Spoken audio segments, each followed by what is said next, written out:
기도 시간에 앉았어야 되는데 여러분들 제가 안전한 이야기 안 해서 열심히 성경 기도 드려서 제가 너무 깜짝 놀랐습니다. 오늘 성령 강림 주일이라 여러분 성령 받으셔가지고 다 일어서서 기도하시는 줄 알고 제가 잠깐 설레는데 제 개인적인 실수였음을 양해를 드립니다. 오늘 하나님께서 저희 주신 말씀을 또 앞으로 4주 동안 함께 나누게 되었습니다. 굉장히 기쁘게 생각하고요. 우리 말씀 나누기 전에 먼저 우리 옆에 있는 친구들과 함께 좀 반갑게 인사하는 시간을 가졌으면 좋겠습니다. 우리 오랜만에 다시 한번 이 인사로 함께 했으면 좋겠습니다. 잘 아시죠? 이제는 적응을 하셨죠? 우리 중일 친구들도 다 자연스럽게 하시리라 생각합니다. 우리 옆에 있는 우리 형제 자매들을 향해서 주먹을 좀 가볍게 맞으시면서 인사하도록 하겠습니다. 요 형제요! 요 형제요! 요 형제요! 형제요! 네, 우리 다시 한번 인사할 때 우리 또 옆 앞뒤에 있는 자매들과 함께 잘 자매인지 확인 잘 하시고 인사하도록 하겠습니다. 요 자매요! 네, 자매요. 네, 반갑습니다.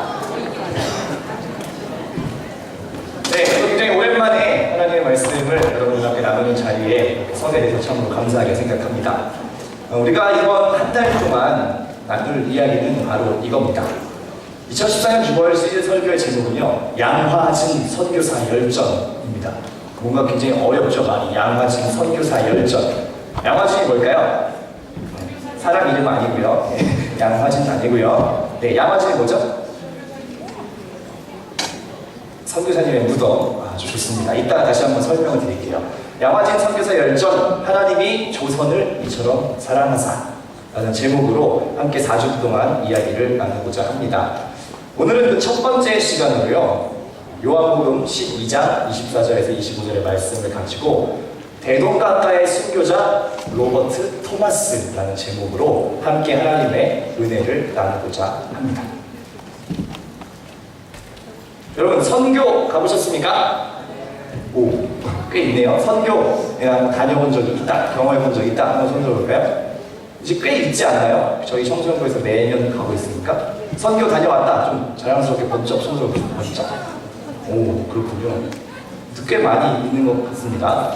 네, 이 사진은요, 지난주에 찍은 사진입니다. 지난주에 찍은 사진인데, 가운데 계시는 분이 저희 교회에서 파송한 태국 선교사님, 이호연 선교사님이세요. 그리고 저희 청소년부가 매해 겨울에 이호연 선교사님 사역하시는 태국을 저희가 정기적으로 방문을 하면서 이렇게 사역을 도와드리는 것들을 하고 있는데, 그래서 여기 사진에 나온 친구들이 누구냐? 올해 겨울에 태국에 가서 같이 선교사님의 사역을 돕고 함께 사역했던 우리 청소년부 친구들이, 우리 이호연 선교사님이 또 한국에 오셨잖아요. 그러니까 그냥 있을 수가 없어서 우리가 또 의리가 있으니까 가가지고 인사드리고 음료수 한잔 사드리고 좀 이렇게 또 덕담을 나누는 좋은 시간을 가졌습니다. 제가 개인적으로 굉장히 감사한 건 저희 청소년들이 이렇게 청소년 시기에 선교를 경험할 수 있다. 이거 굉장한 특권이고 축복입니다. 여러분들이 좀 아셨으면 좋겠어요. 이렇게 여러분들이 가서 선교 활동을 할 수 있는 그런 여건이 마련된 교회들이 많지가 않습니다. 여러분 좀 자부심을 가지시고 또 이제 앞으로 준비되는 또 비전 트립 일정에도 많은 관심을 가지고 함께 하셨으면 좋겠습니다. 저도 생각을 해보니까요, 벌써 선교를 꽤 많이 다녀왔더라고요. 제가 꽤 많이 한 7번 다녀온 것 같네요. 다녀왔는데, 제가 청년 때부터 해서 저도 굉장히 많은 이 비전 트립 경험을 했습니다. 그래서 제가 이 정리를 어제 이렇게 해봤어요. 내가 어떤 선교를 경험했나 정리를 해봤는데, 2002년에 제가 갔다 온 곳이 있습니다. 여러분 어딘지 지금부터 잘 붓기를 보시고 맞춰주시면 또 소정의 무언가를 전해드리고 싶네요. 어디죠? 여기? 네? 자메이카 땡! 네. 아니죠? 네. 자메이카. 탄자니아? 나이지리아. 누구요? 뭐요?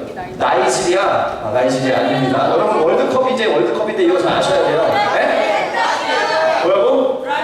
브라질! 아무리가 더 아닌 것 같아요. 브라질은 아니에요. 우리가 브라질은 다 아는데 이거 아닌 것 같아요. 네? 아닙니다. 탄자니아! 정답. 오, 제가 2000년에 탄자니아를 다녀왔습니다. 너무 많이 맞췄기 때문에 한번 생략하도록 하겠습니다. 탄자니아를 다녀왔어요. 제 처음으로 제가 다녀온 비전 트립 처음 갔다 왔고요. 2002년에 다른 곳을 한 번 더 갔습니다. 여기 어딜까요? 조용히 하고. 어디죠? 케냐. 그래, 케냐. 어떻게 알았을까? 케냐. 케냐를 제가 다녀왔습니다. 둘 다 아프리카에 있는 곳이고요. 가까운 나라입니다. 탄자니아와 케냐를 같이 2002년에 제가 다녀왔습니다.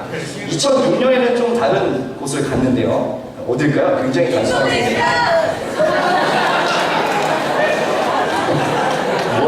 아버지 뭐 하시는 거예요? 어떻게 저렇게 잘해요? 진짜 다 알고 있는 거니? 네, 2006년에 제가 인도네시아를 다녀왔습니다. 이제 세연이는 말하지 말고 좀. 2010년에 제가 또 다른 곳으로 청년 때 비전 트립을 갔는데요. 요거 어딜까요? 희한하게 생겼죠? 요거 좀 어렵다. 요거 맞추는 분은 바로 선물 가도록 하겠습니다. 어렵네요. 네? 아무도 없어요? 손 들고. 내가 이거 어딘지 알까? 네? 엄준이? 어디요? 뭐? 안 들려요? 땡! 저 안 들립니다. 네, 아시는 분 어딘지 안다? 어? 몽골 아니에요. 아프리카입니다. 힌트 아프리카. 응? 어디? 얘 다른 거? 에? 어디? 안 들려, 잘. 어디? 어디? 티니지 아니에요. 네. 진짜 어렵다, 이거. 별로 유명한 나라가 아니라 그러는 어디? 어디요? 가나래요. 가나? 가나는 네, 아닙니다. 진짜 없어요? 그래, 범준이 크게 얘기하면 저요. 어? 누가 불러? 부룬디! 정답이야. 뛰어나오세요. 부룬디. 진짜 어려운데 어떻게 알았어요? 부룬디. 아프리카의 심장이라고 불리는 아주 조그마한 나라인데 아직 하나 남았어요. 자, 2012년에 제가 또 다녀온 곳이 있죠. 어딜까요? 에이, 손 들고 못 들었다, 안 들었다. 그래, 찬송이. 필리핀! 빨리 뛰어나오세요. 필리핀. 약간 필리핀 느낌 나는데 찬송이 필리핀. 감사합니다. 제가 그리고 2013년, 14년에는 그거 문제가 아니야. 이거는 여러분들과 같이 갔다 왔기 때문에 태국. 제가 이렇게 많은 선교의 경험들을 저도 했더라고요. 벌써 어느덧. 근데 선교지에 가면 그 선교사님이 계시죠. 사역하신 선교사님들께서 항상 공통적으로 하시는 이야기가 있는데 뭐냐면 바로 이겁니다. 이 선교지에 어떻게 처음으로 복음이 전해졌나라는 것에 대한 이야기를 가면 항상 해주세요. 왜냐면 그 나라의 이제 선교사님으로서 사역하시면서 어떻게 보면 선교사님들의 선배 선교사님 쭉 거슬러 올라가서 어떻게 처음으로 이 나라의 복음이 전해졌나 이런 것들을 설명을 해주십니다. 혹은 어떤 그런 기념할 만한 지역이나 뭐가 있으면 또 데려가서 보여주시고 그래서 이제 선교에 대한 마음을 가질 수 있게 이렇게 해주시는데 부룬디에 가면 이런 돌이 있어요. 뭐라고 써있죠? 안 보여요? 안 보여서 못 읽는 거 맞죠? 네. 리빙스턴 그리고 스탠리 이렇게 적혀있고 날짜가 적혀 있습니다. 이게 뭐냐면 아프리카 사역을 하기 위한 선교사님들께서 만나가지고 여기에서 아프리카 선교를 같이 논의하고 그런 걸 기념하려고 돌을 세우는 거예요. 선교지에 가면 이런 여러 가지 그 선교사님들의 흔적들이 남아 있습니다. 선교사님들이 뭐 살았던 모습 내지는 어떤 그 기념할 만한 일들을 정리해 놓은 이런 것들이 많이 있어요. 우리나라에 있을까 없을까요? 없어요. 예? 있어? 없어요? 왜 없어? 우리나라에 있지. 아까 말씀드린 양화진이라고 하는 곳이 바로 우리나라에 찾아오신 외국인 선교사님들의 무덤이 모여있는 곳이 양화진입니다. 어디에 있다고요? 여기 써있잖아. 친절하게. 어디? 마포구 합정동. 자, 내가 이 동네에 좀 놀러 간다. 합정. 좀 놀러 간다. 내가 그늘이 되면 자주 방문하는 곳이다. 합정, 홍대, 신촌 이쪽. 자주 갔다. 솔직하게 가잖아. 언니들 안 가요? 놀러 안 가는구나. 가는 것 같은데. 네. 자, 여러분 합정역 그 홍대 그쪽 있죠? 그쪽 가까운 데에 이 묘역이 있습니다. 선교사님들 묘역. 그러니까 여러분 그 맨날 맛집 찾아가지고 합정동 카페거리 이런 데만 가지 말고 간 김에 이런 좋은 곳이 가까운 데 있어요. 서울 안에 있어. 그러니까 여러분들 좀 나중에 한 번씩 가보시면 정말 도움이 많이 될 것 같습니다. 그래서 오늘부터 4주 동안은요 이 양화진 선교사님들에 대한 이야기를 하려고 합니다. 여기 계신 분들은 다 어떤 분들이냐면 우리나라에 오셔서 복음 전하다가 순교하신 분들, 그분들의 이야기를 4주 동안 함께 나누려고 합니다. 그래서 오늘은 그 첫 번째 시간으로 아까 말씀드린 로버트 토마스 선교사님의 이야기를 함께 하려고 하는 겁니다. 네, 먼저 우리 오늘 말씀을 함께 읽도록 하겠습니다. 2절밖에 안 되니까요 같이 읽도록 하겠습니다. 24절부터 읽겠습니다. 시작!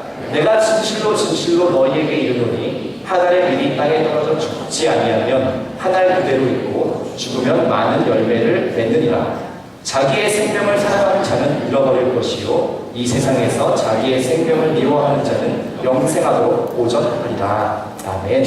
오늘 이 말씀을 가지고 토마스 선교사님의 삶에 대해서 우리가 함께 생각해 보고자 합니다. 한국 최초의 순교자입니다.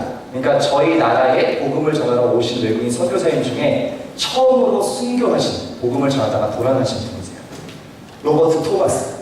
제가 좀 알아보려고 토마스를 인터넷에서 검색했더니 이런 귀여운 것이 나왔습니다. 네, 이 토마스는 아닙니다. 여러분, 이 토마스 아마 검색하면 이게 많이 나올 텐데 그거 아니고요. 선교사 로버트 토마스라고 검색하면 잘생긴 사진과 함께 선교사님에 대한 여러 가지 이야기를 여러분 만나실 수가 있습니다. 1840년에 영국에서 출생하셨습니다. 영국에서 태어나신 선교사님이고요. 1823년, 그러니까 23살의 나이에 목사님이 되셨습니다. 그리고 목사님 되자마자 런던 선교회의 파송을 받아서 선교사로 선교사역을 시작하셨어요. 근데 재미있는 건 이 선교사님이 처음부터 한국에 오신 분은 아니셨어요. 원래 처음에 어느 나라에 대한 꿈을 갖고 있었냐면 중국. 네, 중국 선교에 대한 꿈이 있어서 계속 이제 바라고 원했던 건 내가 이제 선교를 위해서 중국 땅에 가야겠다라고 계속 고민을 하고 기도하던 차에 이제 목사 안수를 받고 실제로 중국에 파송을 받습니다. 목사 안수를 받자마자 바로 가셨어요. 중국 상하이로 가셨는데요.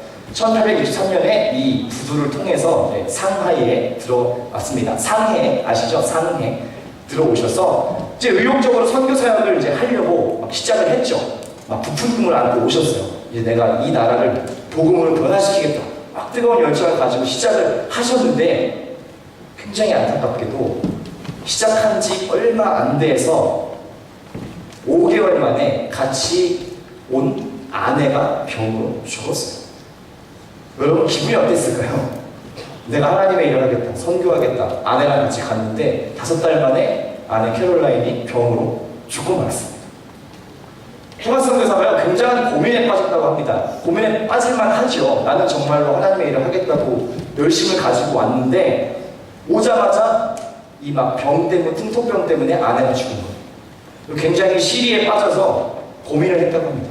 자기의 선교에 대해서 어떻게 된 거지? 내가 분명히 하나님의 일을 하겠다고 내가 분명히 의미 있는 발걸음을 했는데 왜 나한테 이런 일이 일어났을까? 굉장히 의기소침해지고 굉장히 많은 어려움의 시간을 겪고 있었다고 합니다. 근데 그때요, 하나님께서 기도하는 중에 새로운 마음을 하나 주셨는데 그것이 어디였냐? 바로 조선 땅. 옛날 우리나라 조선에 대한 마음을 하나님께서 주셨습니다. 이 조선 땅에 대해서 이야기를 들어보니까 아직까지 복음을 들어본 사람이 너무 적고 성경도 없고 예수님에 대해서 들어본 사람들이 너무 없다는 것을 이 토마스 선교사가 듣게 됐습니다. 여러분 이 시대에 조선 시대 혹시 여러분 국사 공부를 좀 제대로 하셨으면 아실 것 같은데 요분 아세요? 요분? 아십니까? 아 반갑죠? 아는 분이 나와서 박명수가 아니에요 여러분. 박명수가 아니고 흥선대원군입니다. 네. 흥선대원군이라고 하는 분인데 자 여기서 또 우리 문상이 좀 남았으니 간단한 퀴즈 한번 가야 되겠네. 아들이 누굴까요? 네? 뭐라고? 고종. 자 아들이 고종인데 흥선대원군은 그럼 뭘 하고 있었냐면 자기가 직접 왕으로 정치를 한 게 아니고 섭정이라고 그러죠. 아들을 왕으로 세워놓고 뒤에서 조정하는. 그래서 이제 이 흥선대원군이 펼친 정책이 뭐야? 이거는 우리 다 알잖아. 응? 무슨 정책? 쇄골 정책? 아니. 응? 쇄국 정책. 그래요. 쇄국 정책을 펼치셨는데 쇄국 정책이 뭐니 그래서? 쇄국 정책이 뭐야? 뭐?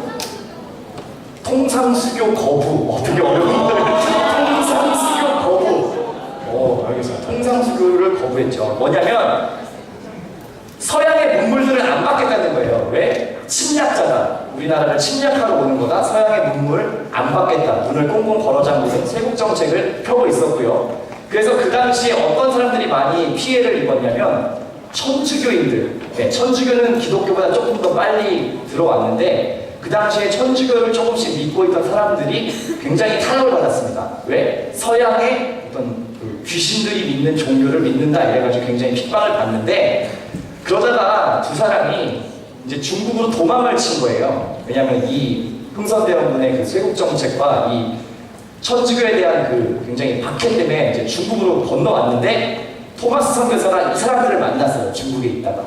근데 얘기를 해봤거든요. 얘기를 해보니까 한국에 얼마나 기독교가 전해져 있지 않고 성경도 없고 하나님의 말씀도 모르고 그냥 천주교인이라고 하는데 아무것도 모른다는 것을 토마스 선교사가 알게 됐습니다.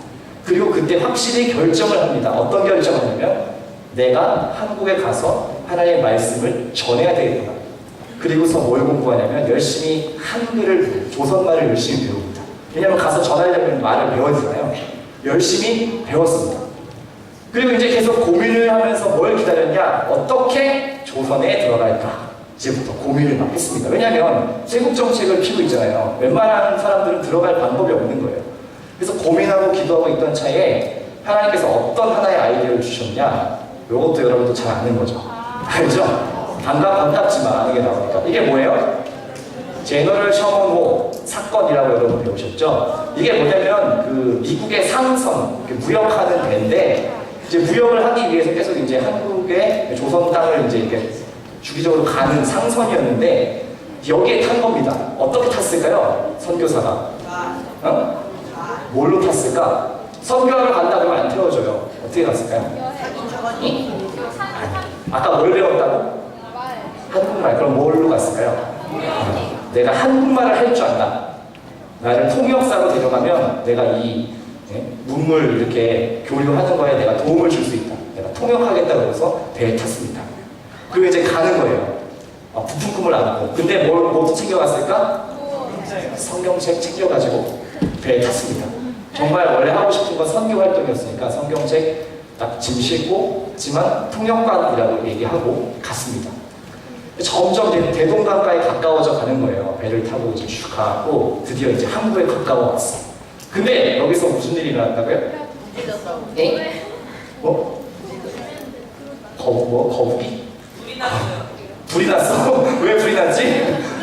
불이 나긴 났어. 이따 나긴 났는데 쇄국 정책을 피고 있었고요. 그렇기 때문에 이 서양의 배에 대해서 굉장히 경계를 하고 있었다고요. 그래서 이 배가 들어오니까 침략을 하기 위한 배인가 보다라고 생각을 하고 이제 이 대동강가에 있던 군인들이 공격을 하기 시작합니다. 그래서 이 배와 이 육지 사이에 이제 막 교전이 일어난 거예요. 불이 났어. 불 나고 막 서로 이렇게 막 화살이 오가고 그러면서 사람들이 죽어가고 이런 일들이 있습니다.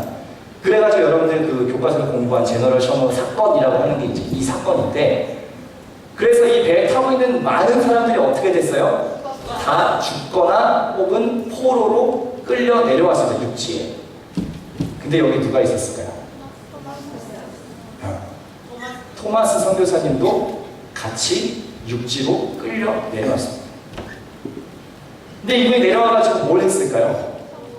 살려달라고 빌었을까? 아니요. 토마스 선교사님이 그 가지고 온 성경책을 들고 내려왔어요. 끌려 내려오면서 그걸 갖고 왔어요. 성경책을 딱 들고 와갖고 계속 그 자기를 둘러싸고 있는 군인들한테 이거를 막 설명을 하는 거예요. 나는 여러분들 해치러 온 사람이 아닙니다. 난 이거를 전하려고 온 겁니다. 말투를 좀 바꿔볼게요. 선교사님 같이. 예수 이러면서 계속 온 거예요. 그렇게 하셨겠지 실제로. 계속 성경책을 들이밀면서 받으라고 예수 전해주려고 막 했어요. 근데 그 성경책을 계속 들이밀고 막 밝은 표정으로 이걸 받아야 된다 내밀고 있을 때 어떤 일이 일어나지 아세요? 그 순간에 한 군인이 들고 있던 칼로 토마스 선교사의 목을 내리쳤어요. 토마스 선교사님의 이 사역은요, 이 한국 땅에서의 사역은 이게 전부입니다. 이상하죠? 여러분 이 선교가 어떻게 된 거예요? 어떻게 생각하세요? 이 선교의 결과에 대해서? 네? 이거 약간 좀 당황스럽지 않습니까? 얼마나 사모하고 기도하고 준비해서 조선 땅을 밟았는데 이 성경 하나 제대로 전하지 못하고 예수 예수 외치다가 목이 잘려서 그 자리에서 돌아가셨어요. 여러분 굉장히 허무하지 않습니까? 이 복음을 전하러 왔잖아. 부푼 꿈을 안고. 그럼 한 명이라도 전도를 하거나 정말 성경에 대해서 제대로 설명이라도 한번 하고, 근데 아무것도 못하고 이 성경 제대로 쥐어주지도 못하고 목이 베어갖고 돌아가셨어요. 이게 토마스 선교사님의 이야기의 끝이에요. 되게 허무하죠? 누가 보면 사실 이 선교 사역은 그냥 실패다라고 말할 수 있을 거예요. 왜? 아무런 결과가 없잖아요. 전도도 한 명 못했고 제대로 예수님에 대한 얘기도 못하고 설명도 한번 못해보고 그냥 그 자리에서 목이 베어서 죽고 말았어요. 좀 죄송합니다. 여러분 그냥 우리의 거친 표현으로 말하면 그냥 개죽은다라는 거예요. 아무것도 못해보고. 근데 이거 너무 허무하잖아요. 선교사님의 사역은 그냥 이렇게 끝났어요. 성경책 던지고 돌아가시고. 근데 하나님께서 참 신기하게도요, 이 이야기를 이대로 끝내지를 않으셨습니다. 그 피 뿌려진 성경책, 그 바닥에 굴러다니는 그 성경책을 손에 쥐고 집어든 사람이 있었습니다. 바로 이 사람인데요. 누굴까요? 누굴까? 네? 뭐라고요? 아, 흥선대원군? 아니, 그건 아니겠죠. 아니고. 에? 추성훈? 아, 추성훈은 아닙니다. 안타깝게도. 네. 지금 되게 진지한 분위기인데, 여러분 굉장히. 자, 이 성경책을 누가 받았느냐? 굉장히 놀라운데, 토마스 선교사의 목을 친 그 군인. 그 군인이 그 자리에 있는 피 묻은 성경책을 들고 왔어요. 왜 들고 왔냐? 나중에 이 사람의 일대기를 보면 박춘권이라고 하는 분인데 이렇게 기록하고 있습니다. 내가 서양 사람을 죽이는 중에 한 사람은 지금 생각할수록 이상한 감이 있다. 내가 그를 찌르려고 할 때에 그는 두 손을 마주잡고 무슨 말인가를 한 후 붉은 배를 입힌 책을 가지고 웃으면서 나에게 받으라 권합니다. 그러므로 내가 죽이기는 하였으나 이 책을 받지 않을 수가 없어서 받아왔네요. 이 토마스 선교사의 모습이요, 자기가 생각했을 때 너무 상식적으로 이상한 모습이었다는 거예요. 왜 보통 그렇게 죽음을 앞둔 사람들은 어떻게 해요? 빌거나 막 목숨을 구걸하거나 굉장히 막 당황하고 불안해야 되는데 너무 편한 표정으로 계속 예수 예수 외치면서 이거를 주려고 했다는 거예요. 자기가 죽이긴 죽였는데 뭔가 좀 이상하더라는 거예요. 계속 아무리 생각을 해봐도 이 사람이 도대체 뭘 그렇게 나한테 주려고 했을까? 죽기 전까지도 한치의 흔들림 없이 그걸 주려고 했을까? 이 사람이 자기 손으로 죽였지만 마음이 계속 신경이 쓰여서 그 책을 가지고 왔다는 겁니다. 도대체 뭐길래 가지고 왔어요. 그리고 이 책을 읽기 시작했습니다. 그리고 어떻게 됐는지 아세요? 이 박춘권이 이 성경을 읽다가 예수님을 만납니다. 자기가 이걸 혼자서 읽다가 예수님을 만나요. 자기가 죄인이라는 걸 알게 돼요. 그 자기가 토마스 선교사님께 한 일이 어떤 건지 자기가 알게 돼요. 통곡하며 회개하고 다시 그리스도인이 됐습니다. 그리고 나중에는 세례도 받고요. 이분이 뭐가 되셨냐면 교회의 장로님이 되십니다. 굉장히 놀라운 일이죠. 근데 여기서 끝이 아니에요. 이분이 이 성경을 누구한테 줬냐면 자기 친척에게 줬습니다. 박영식이라고 하는 친척에게 이 성경을 또 줍니다. 내가 이걸 읽었는데 마음에 이런 감동이 있더라. 너도 한번 읽어봐라. 좋습니다. 근데 이 박영식이라는 사람이 이 성경책을 어떻게 했냐면 그때는 종이가 귀할 때였어요. 근데 집에 마침 도배를 해야 되는데 도배지가 없으니까 이 종이가 괜찮거든요. 펼쳐보니까 종이가 괜찮아서 이거를 한 장 한 장 찢어가지고 벽에다가 도배를 합니다. 천장에도 바르고 옆에 벽에도 바르고 다 찢어가지고 발라놨습니다. 그리고서 이제 자려고 누웠는데 어딜 봐도 뭐가 있어요? 어딜 봐도 뭐가 있어? 하나님의 말씀이 붙어있는 거예요. 누웠는데 붙어있지. 옆으로 돌아가는 것 옆에 또 있어. 여기도 있는 거예요. 근데 이게 그 당시에 이제 한자 성경을 가져왔기 때문에 바로 읽을 수는 없는데 어딜 봐도 이 성경 말씀이 이렇게 써 있는데 도대체 저게 뭘까? 그래가지고 이제 사람을 불러다가 이걸 물어본 거예요. 무슨 내용인지 좀 알려달라. 이야기를 듣다가 박영식이 어떻게 됐어요? 예수님을 마음에 얹혀켰어요. 그 말씀을 듣다. 그리고서 이 사람이 어떻게 했냐면 자기 집을 이 기독교인들이 모이는 공간으로 쓸 수 있게 자기 집을 내놨어요. 그리고 이 집이 나중에 뭐가 되냐면 나중에 또 4주차 설교에 얘기하겠지만 평양 대부흥운동이라고 하는 1907년에 굉장히 큰 우리나라에 부흥이 있었는데 그 사건의 중심이 됐던 평양 장대현 교회의 모체가 됩니다. 여기서 시작한 겁니다. 이 박영식의 집에서. 하나님께서요, 이 놀라운 일들을 다 계획하신 겁니다. 사람이 봤을 때는 그냥 아무것도 아닌 일로 끝난 것처럼 보였죠. 토마스 선교사의 사역은 성공, 실패? 그냥 결과만 놓고 보면 실패로 보여요. 분명히 누가 봐도. 왜 아무것도 전하지도 못하고 죽었잖아요. 그냥 목 잘려서 끝. 근데 하나님께서 이 토마스 선교사의 사역을 실패라고 여기지 않으신 거예요. 이 토마스 선교사의 죽음을 통해서 하나님께서 그 뒤에 어떻게 역사하셨는지를 여러분들이 제가 몇 가지 예만 들었지만 이걸 통해서 수많은 사람들이 다시 성경 말씀을 보게 되고 복음을 듣게 되고 변하는 놀라운 역사가 시작된 겁니다. 끝이 아니었어요. 이제부터 시작이 된 거예요. 이 토마스 선교사의 순교를 통해서 그 복음에 전해지는 일들이 이제 막 시작이 된 겁니다. 하나님께서 이렇게 일하시는 분입니다. 우리가 마치 실패한 것처럼 보이지만 그것을 실패로 여기지 않고 그걸 통해서 놀라운 계획, 우리가 감히 다 상상할 수 없는 방법으로 하나님께서 일하신다. 이거 벽지 발라갖고 붙이다가 예수님 믿는 거 이게 상식적으로 이해가 됩니까? 토마스 선교사의 목을 친 그 박춘건이 이걸 들고 와서 자기가 읽다가 하나님 만난다는 게 이게 이해가 됩니까? 하나님께서 그렇게 역사하셨어요. 그리고 이 복음의 놀라운 그 역사를 조선 땅에서 시작하셨어요. 하나씩 하나씩. 마치 예수님처럼요. 결과적으로 실패한 것처럼 보였지만 하나님께서는 이걸 실패로 여기지 않으셨습니다. 여러분 예수님의 사역도 사실 그 자체만 놓고 보면 성공이라 말하기 굉장히 어렵습니다. 왜요?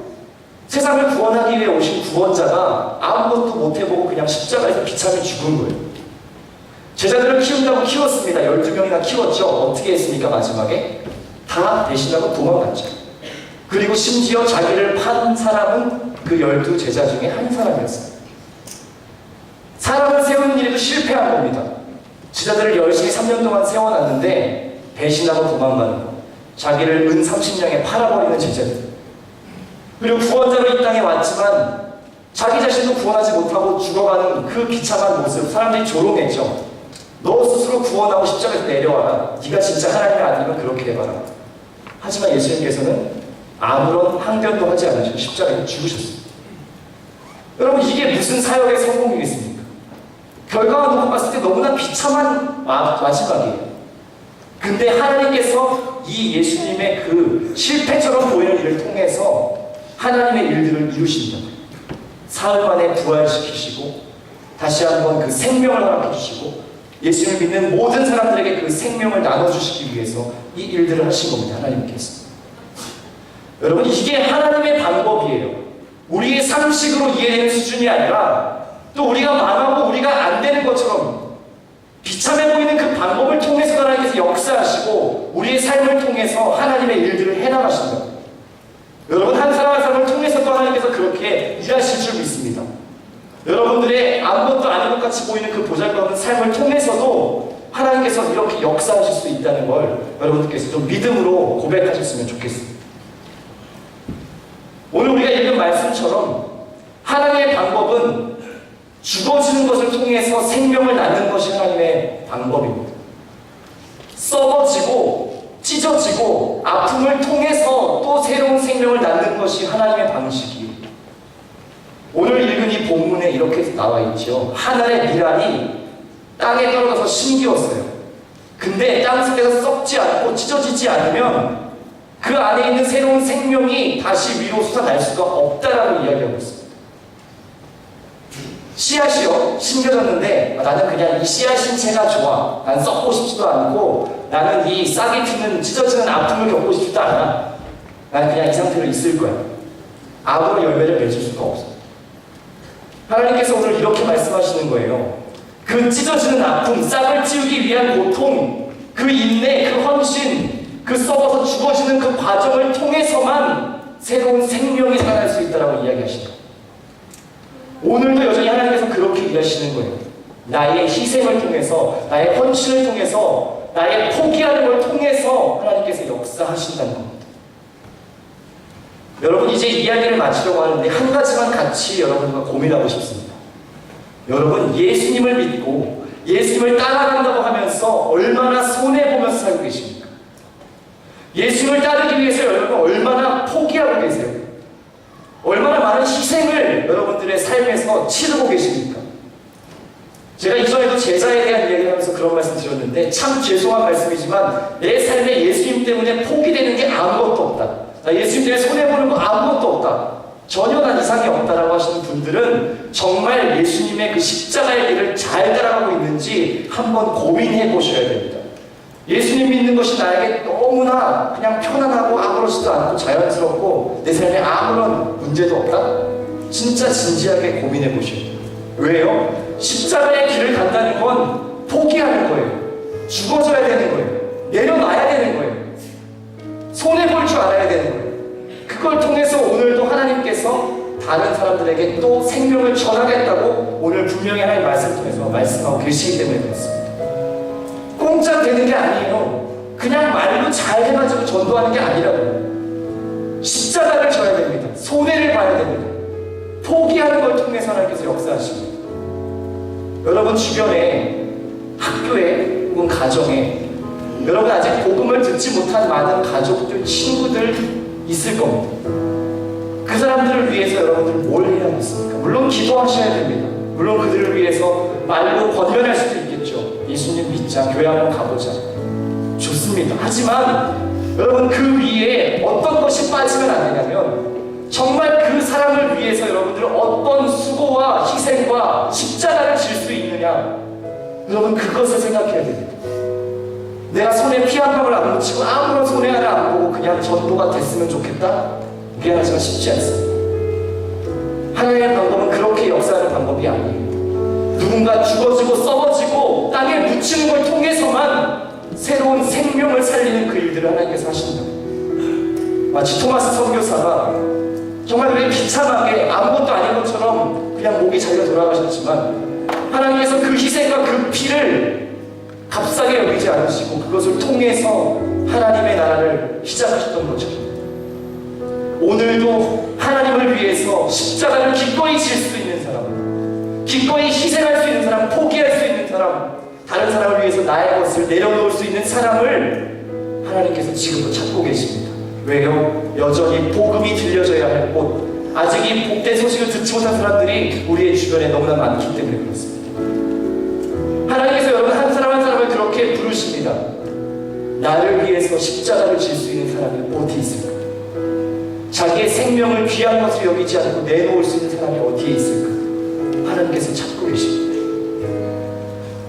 여러분 한 사람 한 사람의 삶이 정말 예수님 때문에 손해보는 삶, 예수님 때문에 기꺼이 십자가 지는 삶, 기꺼이 나의 것들을 포기하고 나의 모든 기득권들을 내려놓기까지 십자가의 길을 따라갈 수 있는 여러분 그러한 그리스도의 참된 제자들이 되셨으면 좋겠습니다. 오늘도 여전히 하나님께서는 이 복음 전하기를 원하십니다. 조선 땅에 그렇게 복음을 들려주셨던 것처럼 또 제가 여러 군데 가서 선교 활동을 하고 복음을 전했던 그것처럼 아직도 수많은 사람들이 이 말씀 한 번 제대로 접해보지 못하고 이 예수님의 이름 한 번 제대로 들어보지 못한 사람들이 전 세계에 얼마나 많은지 모르겠습니다. 여러분 한 사람 한 사람을 그렇게 부르고 계신다는 거예요. 누가 나를 위해서 이 복음을 들고 가겠느냐, 누가 나를 위해서 자기의 모든 것들을 포기하면서까지 이 귀한 길을 감당하겠느냐. 하나님께서 여러분들 한 사람 한 사람을 그렇게 부르고 계십니다. 여러분, 토마스가 정말 아무것도 아닌 것처럼 그렇게 순교했지만 하나님의 역사는 거기서부터 시작됩니다. 또 여러분들의 삶의 자리에서 다른 사람을 위하여 포기하고 희생하는 그것을 통해서 여러분들의 그 삶을 통해 하나님께서 이 복음의 역사를 시작하실 겁니다. 여러분 모두가 그러한 복음의 통로, 복음의 증인, 기꺼이 십자가 지는 삶 사실 수 있기를 주님의 이름으로 축원합니다. 함께 기도하겠습니다. 하나님 아버지, 우리에게 귀한 믿음의 선배를 허락해 주시고 또 이 땅에 아직 복음이 전해지지 않았을 때에 정말 이 수많은 사람들의 헌신과 피 흘림을 통해서 우리에게 이 귀한 복음 들려주신 것 감사합니다. 우리가 교회에 나오는 것, 신앙생활 하는 것, 마음껏 자유롭게 찬양